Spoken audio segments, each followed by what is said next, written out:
Happy Monday, Market Chameleons. Thanks for joining us for the morning show. How are you doing, Dima? Pretty good. How are you, Will? Great, great.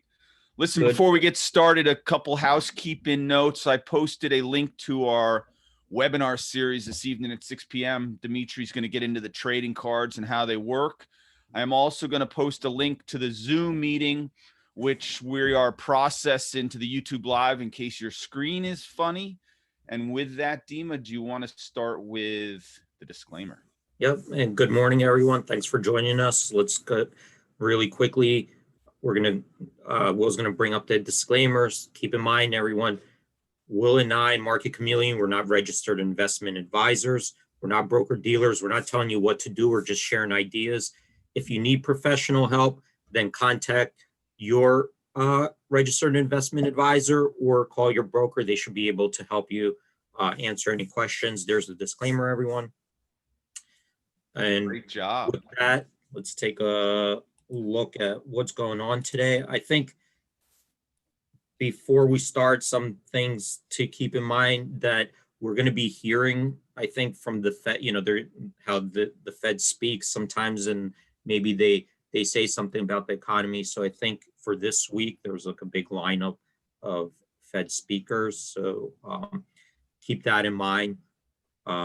Take a look, and they're kind of dispersed throughout the week. So we'll see what they say, if anything interesting.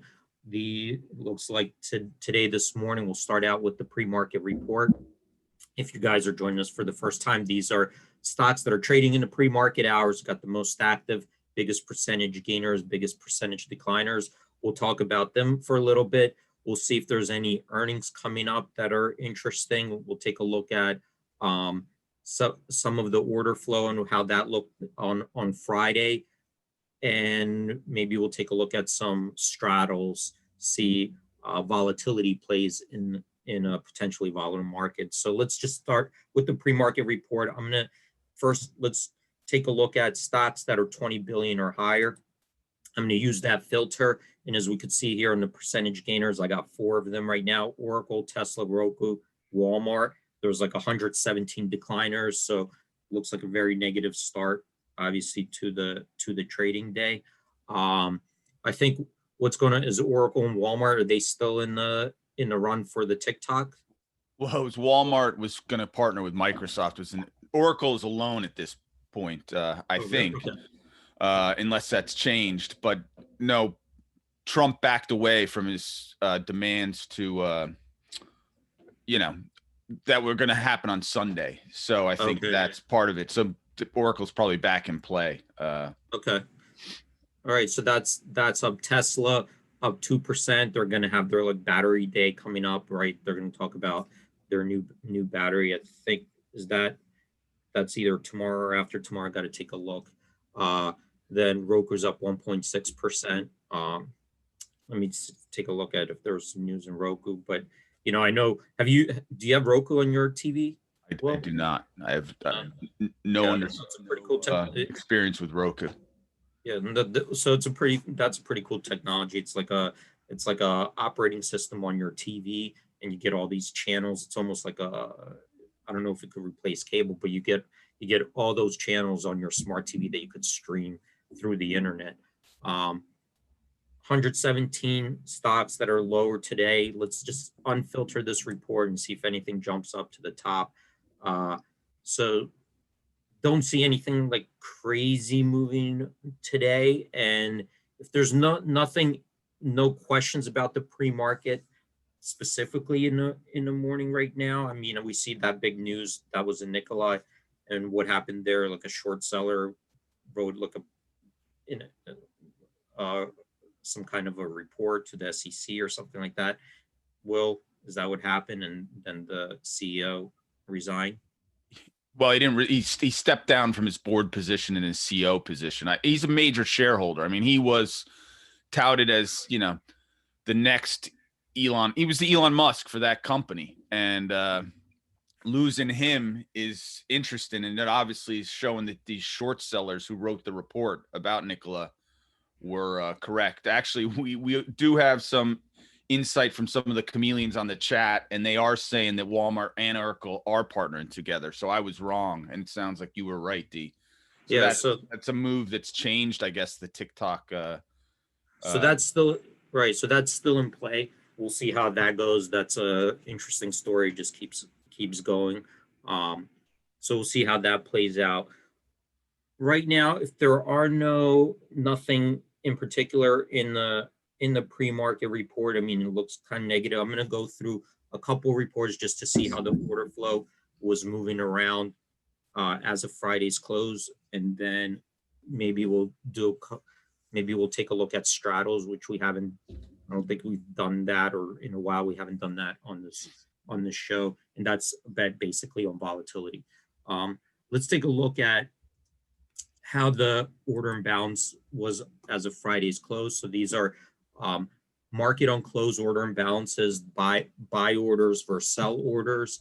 And we talked about this before, that certain institutions have to trade on the closing price, like mutual funds and ETFs that create and redeem shares based on net asset value as of close price. So we see here that Friday, $3.9 billion worth of buy notional versus $6.4 billion in sell notional. So we see there a big imbalance towards the sell side, and that's actually pretty big.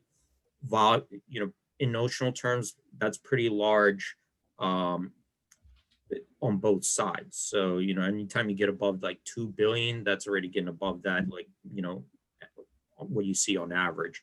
And you see 381 buy orders versus 610 sell orders. So a lot of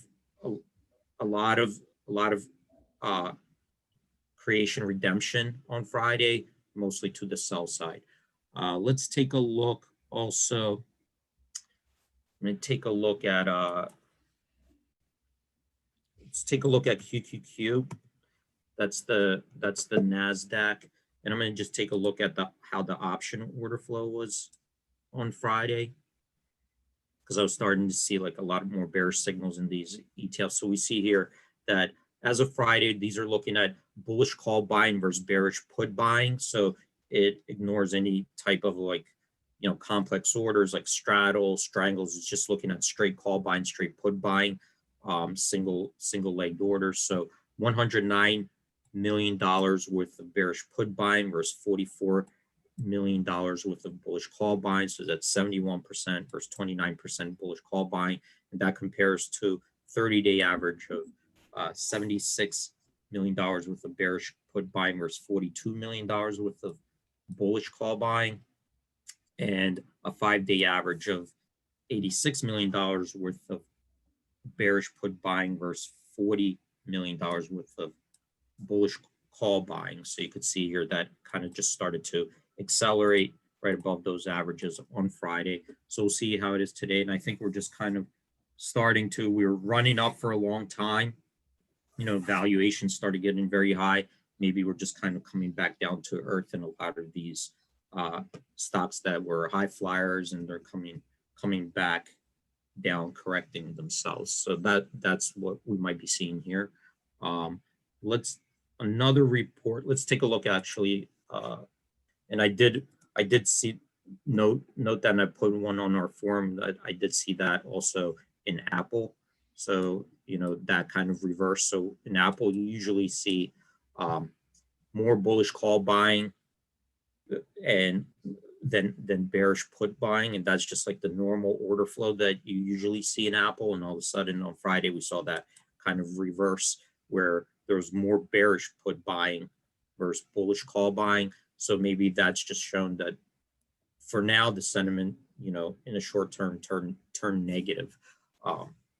So that's an Apple.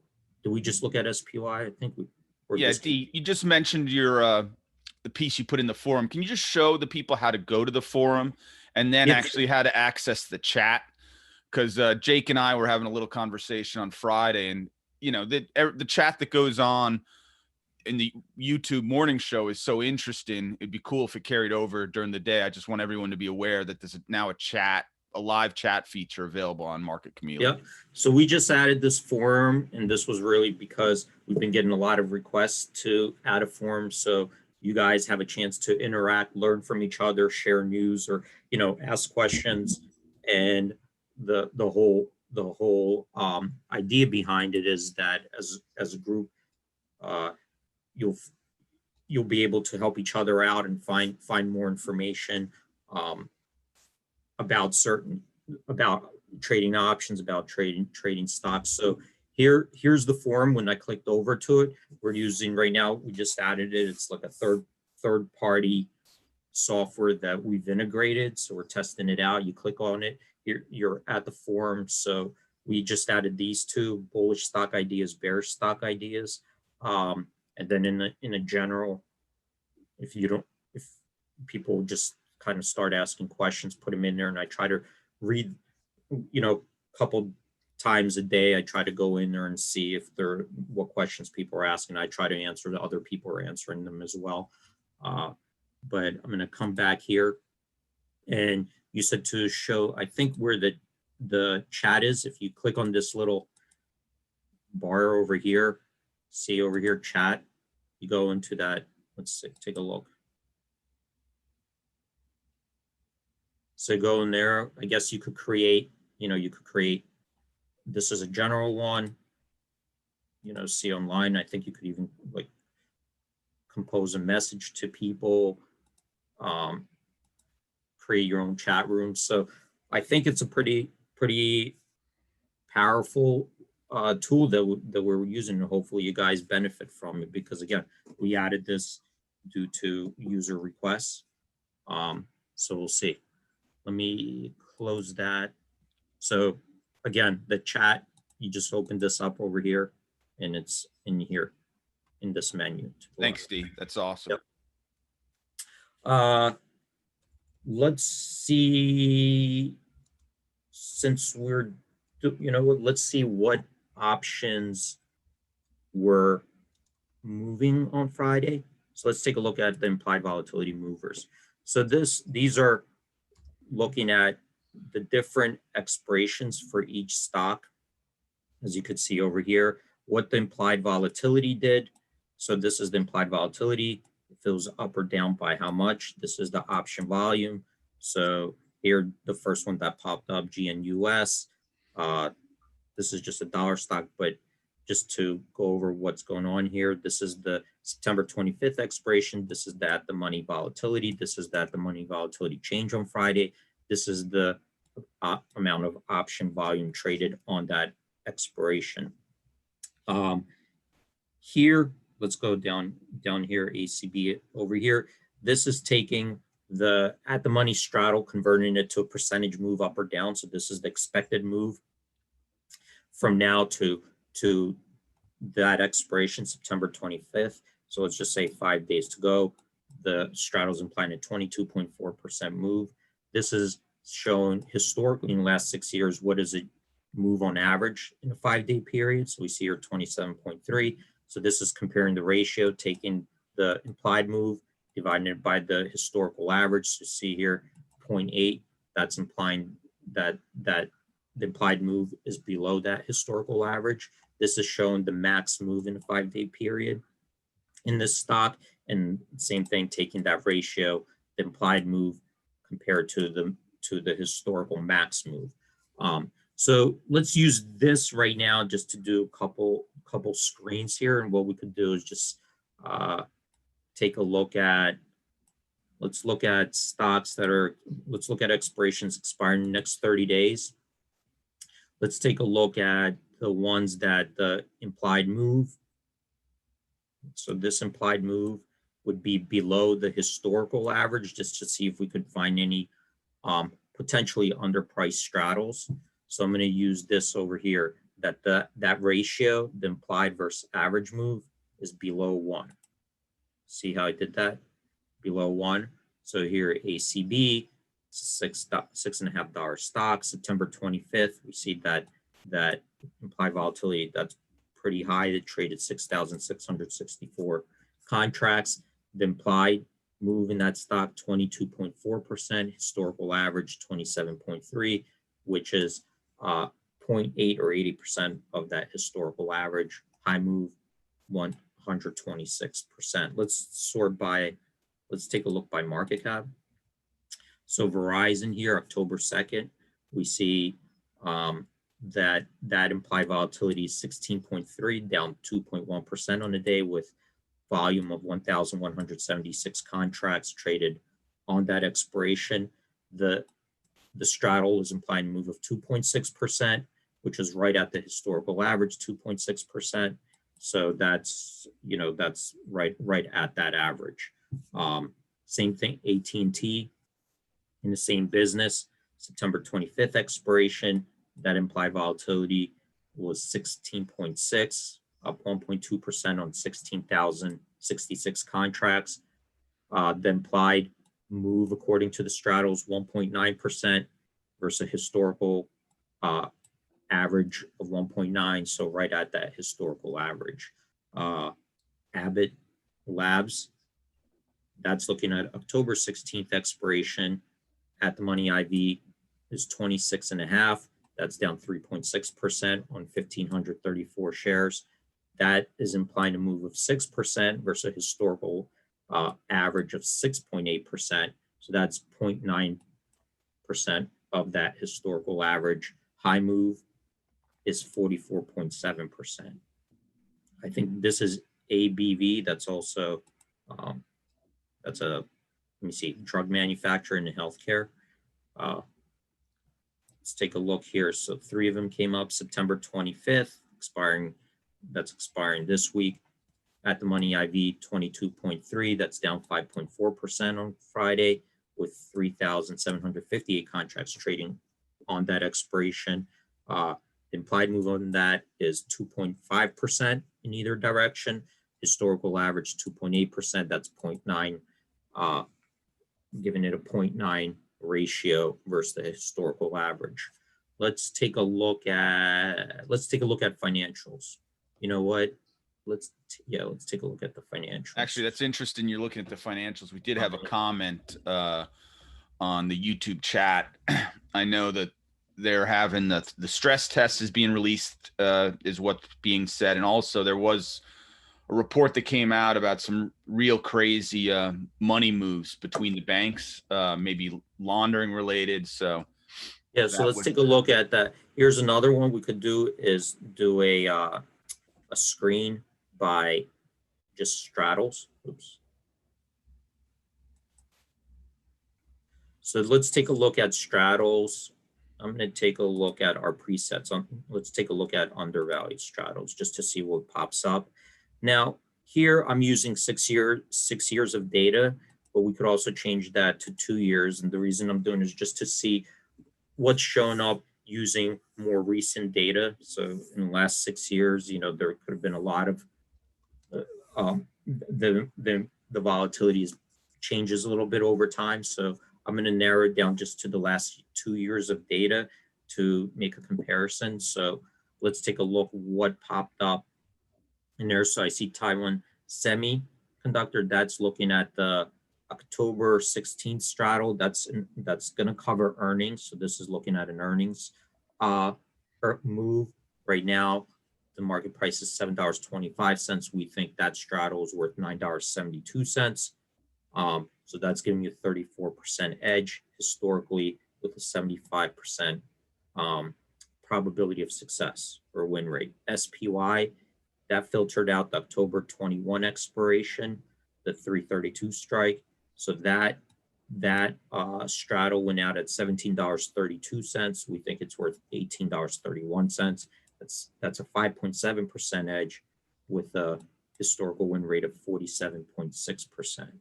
Let's take a look at filtered out Home Depot here, the October 9th expiration, 275 strike. So that straddle went out $14.65. We think it's worth $15.19 based on the 2-year historical data. That's given a 3.7% edge with a 40% historical win rate. Let's jump to UNH that's looking at, you know, it has two of them here. October 2nd expiration went out at $13.10. The straddle, we think it's worth $13.65. That's a 4.2% theoretical edge with a historical win rate of 43.9%. Hey, D? Yep. We had a question from Nicolo on chat. He's asking why you're referring to the straddle. Are you looking at a move up or down, or is the vol? How are you looking? Yeah, so it's the vol. So whenever we see when you see a sell-off in the market, right? What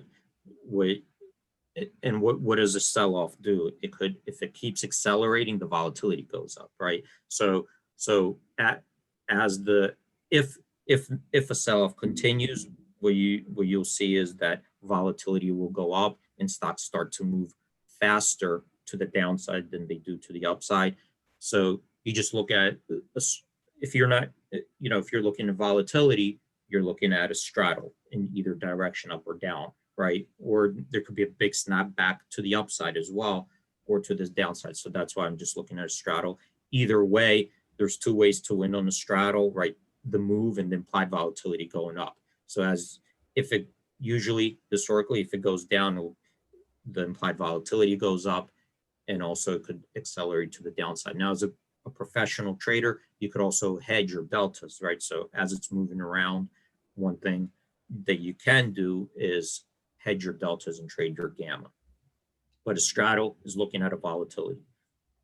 Does that make sense? Perfect. Hopefully. Thanks. You're buying a put, buying a call, betting on a volatile move in either direction. So here's Intel. That's looking at October 9th expiration, 49.5 straddle. Again, that's went out $2.75. We think it's worth $3.09 based on 2 years of historical data. That's given a 12.2% theoretical edge with a historical win rate 50%.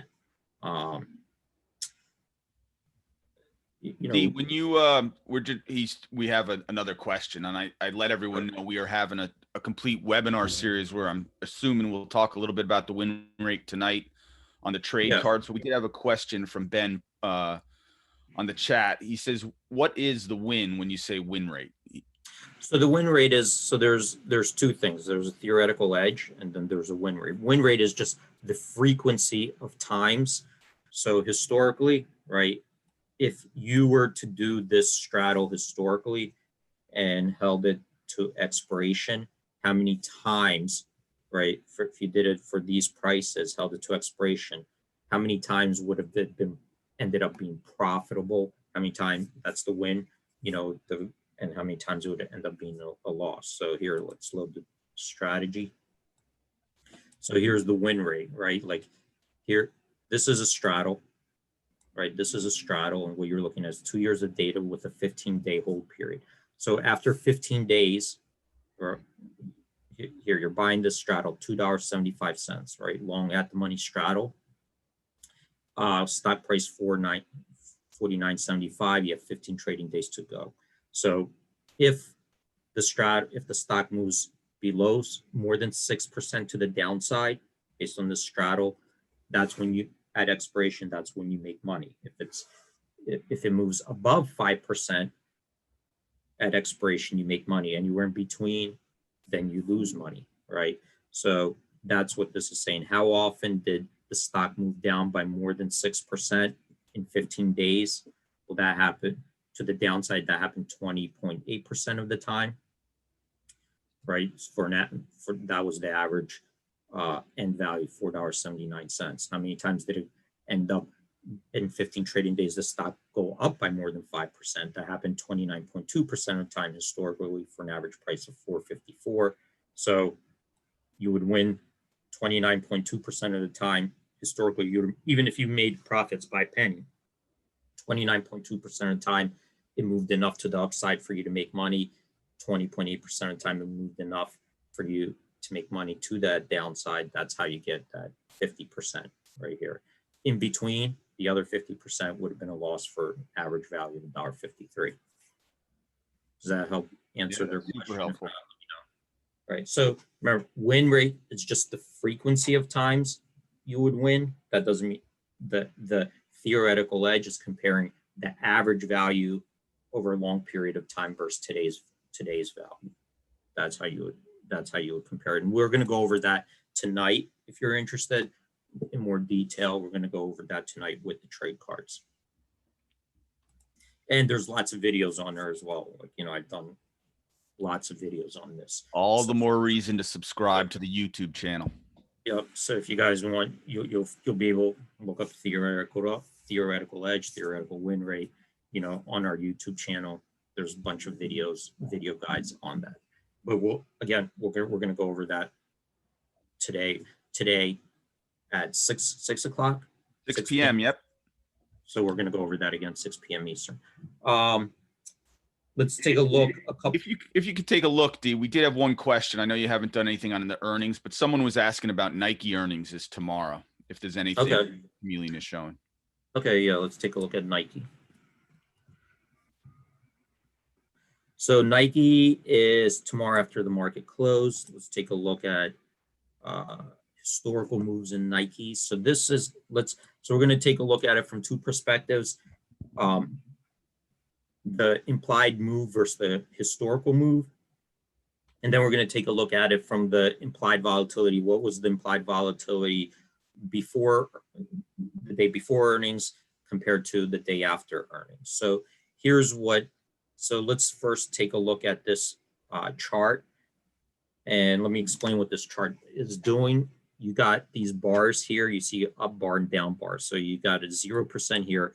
So the up bar is telling you what the expected move according to the option straddle was to the upside and to the downside. So this is the percentage move. Remember, straddle is just implying the move, not direction, but you're buying a put, buying a call like we just did, and it has to move by a certain amount for that if you're long that straddle to make money. So this is the implied move up or down.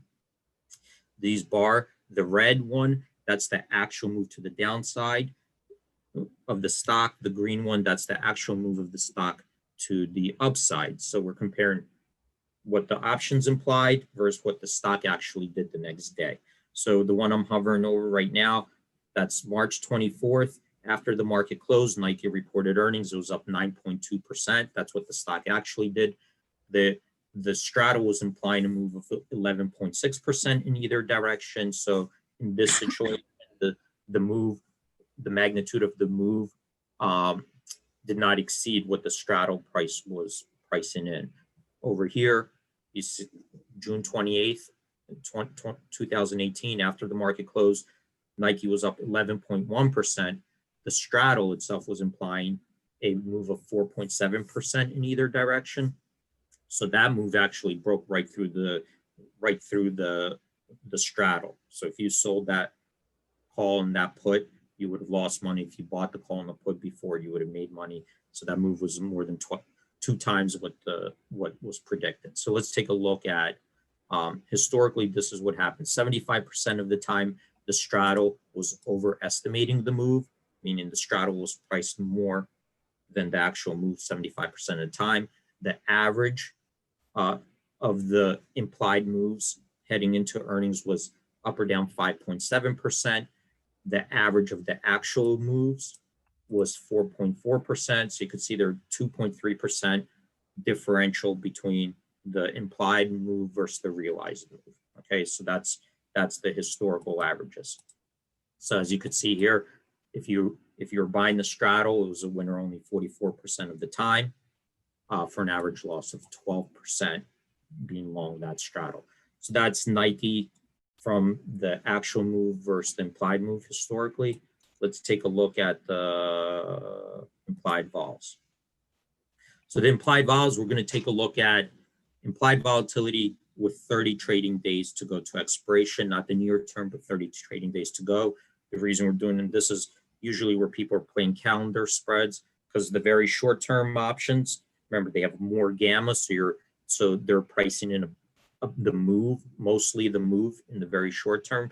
The longer term options have a higher vega, so there you have the implied volatility. So you could hedge the move, sell the implied volatility. So we're looking at an option with 30 trading days to expiration. Okay, so this is what tended to happen On average, the implied volatility was down 27% from the day after reporting earnings. So the day before reporting earnings, the implied volatility on the 30-day constant maturity on average was 36.6%, 36.6.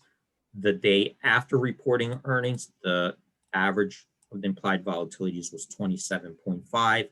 5 days after reporting earnings, the average 30-day implied volatility was 25.2, so losing a little bit more 5 days after. And this is what it looked like historically. So we see here, we still have, today we didn't open yet. Tomorrow after the closes, when it's reporting earnings, but right now you see we're closed right now 40.8. That's yep. Yeah. I just wanted to make sure you were still there. Yeah. Can you hear me? Yep, you're good. All right. So as of Friday's close, that 30 heavy closed at 40.8. That's compared to an average of 35.2 in the same day period, with a high of 82.8, low of 25.7. So that's where we are as of Friday. We haven't opened yet today, so we don't know what it'll be today. Here's what the day before. On average, it's 36.6, with a high of 76.6 in the last 12 quarters and low of 26.9. On average, this is what it is the day after, 27.5, with a high of 66, low of 17.6. So you see it's still pretty big range, between the high and the low. And this is how it looks coming out of earnings. So that's looking at the implied volatility, right? On the 30-day constant maturity, we looked at the implied move was the historical move using the nearest term options that cover earnings. So we're running up against the bell, Will. If there's any questions, I'll take them now. If not, we'll see everybody hopefully tonight. Yeah, I think you hit on everything. Listen, everyone, go to the forum after the show and get on the chat. I know Jake and I were on there last weekend. You can hang out there and talk, and lots of great ideas could be exchanged there if the more people are on it. Thanks for joining us. Remember to like us and subscribe to the channel. Dee, great job as always. Hopefully everyone comes to the show this evening at 6 o'clock. I put the registration 3 or 4 times already in the chat because people are asking about different things. And with that, have a great day, Dima, and stay safe, everyone. Great. Thanks, everybody. Have a great day. Have a great trading day. Hope to see you guys tonight. Bye.